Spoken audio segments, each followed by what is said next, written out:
graça e a paz do Senhor a todos. Então, este é o nosso estudo sobre simbolismo dos ritos judaicos. Então, os ritos são os principais meios de propagação de uma religião, não apenas o judaísmo e o cristianismo, mas qualquer outra, né?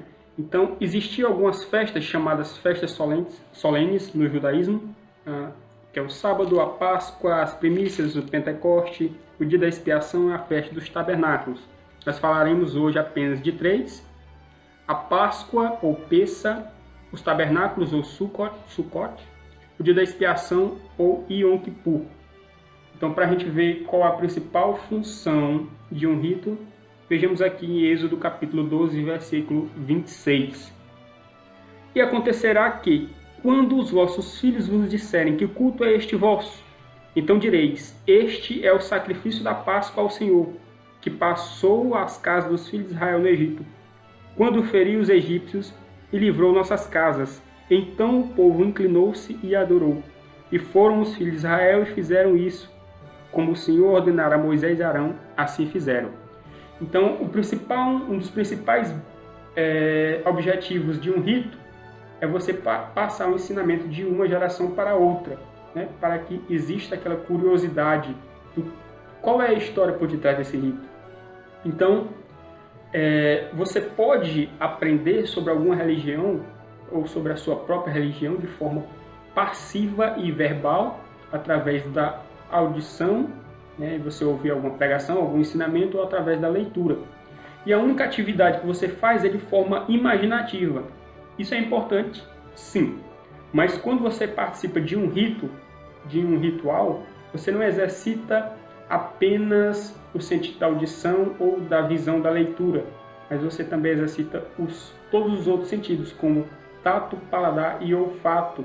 Então, um exemplo é o da Santa Ceia, em que você come, você sente o cheiro do pão, sente o sabor, você pega, você bebe o vinho, sente o cheiro.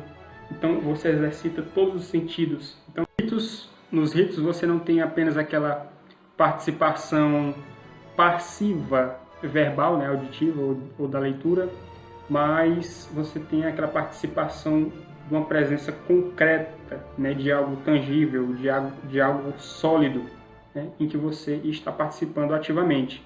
Então, um exemplo maravilhoso do batismo, que é o símbolo da morte e ressurreição, é morte do velho homem e ressurreição do novo homem, em que você emerge, morte e sepultamento, e você emerge, né, ressuscitando um novo homem para Deus. E na festa judaica da Páscoa, você revive exatamente igual eles fizeram quando saíram do Egito, né? Morte do cordeiro, passar os umbrais das portas, a festa dos pães asmos, né? As ervas amargas, tudo aquilo igual foi feito no passado. Na festa dos tabernáculos, você passa 7 dias fora do conforto da sua casa, e passa vivendo em cabanas rústicas, né? Tabernáculos rústicos, em que você rememora a peregrinação do povo no deserto, saindo do Egito em direção à Terra Prometida, né? E no dia da expiação você tem aquela vivência do que seria o Cristo, o Messias, Cordeiro de Deus, que levaria sobre si os nossos pecados, enfermidades, transgressões, né? E morreria para a salvação da humanidade. Então, a religião é o principal inimigo de todo esse esquema de dominação global, querer subjugar a humanidade numa espécie de ditadura mundial. Então, por que a religião é o principal inimigo? Porque eles querem pessoas ignorantes, né, para poder subjugar. O conhecimento é poder. Então, a religião tem o mais perfeito sistema de educação de todos os tempos, né, que é a educação simbólica e a educação ritual, né, em que você, em poucas palavras, consegue transmitir um mar de conhecimento, né? Em apenas alguns símbolos, por exemplo, 2 símbolos, batismo e Santa Ceia, você consegue transmitir todo o ensinamento bíblico só apenas nesses 2 ritos.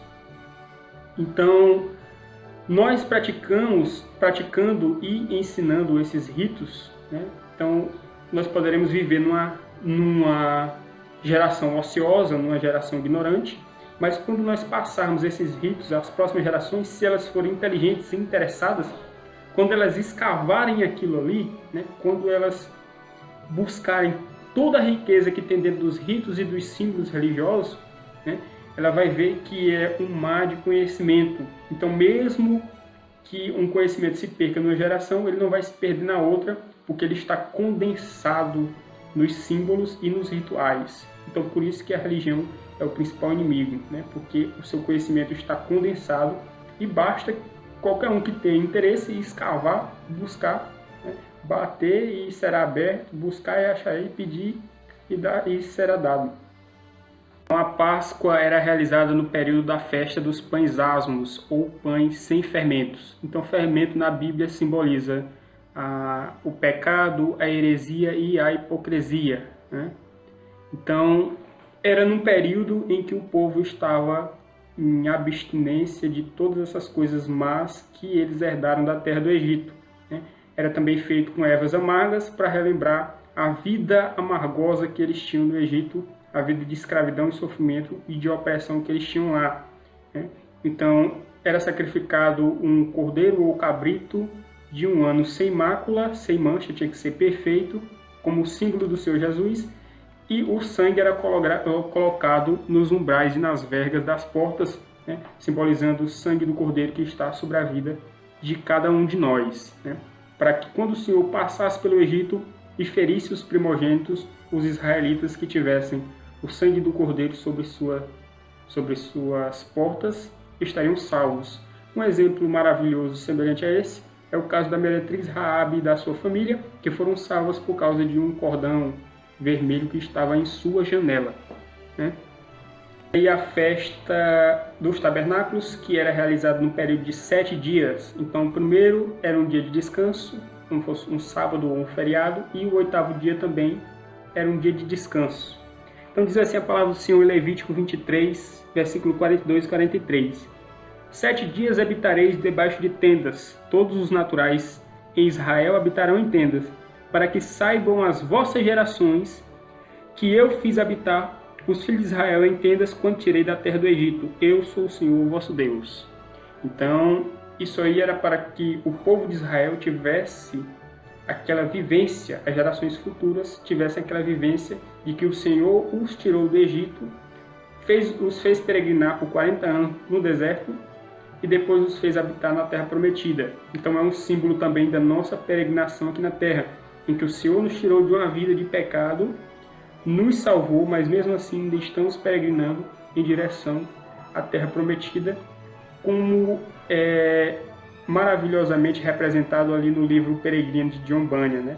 Em que o peregrino sai da cidade da destruição, né? Que é uma cidade de pecado, ele começa a ler a Bíblia e cada vez que ele vai ler na Bíblia, ele vai sentindo o desejo de sair daquela cidade e vai por um caminho em direção à cidade celestial. Temos outra festa que acontecia uma vez por ano, que é o Dia da Expiação, ou Yom Kippur, também conhecido como Dia do Perdão, em que o sumo sacerdote entrava uma vez por ano no Santo dos Santos, e somente ele poderia entrar e fazia sacrifícios para o perdão dos pecados dele mesmo, da sua família e de toda a nação de Israel. Então ele sacrificava touros para si e para a sua família, e bodes e carneiros para toda a nação. Então, existia um sorteio entre o bode expiatório e o bode ao Senhor, né? Então, seria 2 bodes, era lançado o sorteio, aquele que caísse para o Senhor seria sacrificado como propiciação, e o que caísse sorte de Azazel ficaria vivo e receberia, o sumo sacerdote colocaria a mão na cabeça dele, ele receberia todos os pecados do povo e era mandado para o deserto, né? Então, é um símbolo também do Senhor Jesus, que levou sobre si todos os nossos pecados, se fez pecado na cruz, se fez maldito, né? Tomou sobre si as nossas dores, os nossos pecados, e pelas suas feridas nós fomos sarados, e o castigo que nos traz a paz estava sobre ele. Então, tudo isso representa a obra redentora do Senhor Jesus, que ele era o sacrificado, foi aquele que recebeu os nossos pecados sobre si, ele era o sumo sacerdote que entrou no santuário perfeito, que é os céus, né? Ele é o próprio templo, o próprio tabernáculo, ele é o próprio véu do templo que se rasgou de alto a baixo, né? Isto é, a sua carne que foi rasgada na cruz. Então tudo isso era uma prefiguração do que seria o Cristo e a sua obra redentora, né? Então, todos esses ritos judaicos nos ensinaram coisas do passado, nos ensinaram sobre o Senhor Jesus e a sua obra redentora e nos ensinam sobre obras do futuro, né? Que é a vida do Senhor Jesus para nos levar para o perfeito descanso que é o céu, em que estaremos para sempre com o Senhor, gozando de coisas inefáveis. Então, eu agradeço a todos que prestaram atenção até o final e até o próximo vídeo. Deus abençoe a todos e acompanhe os estudos.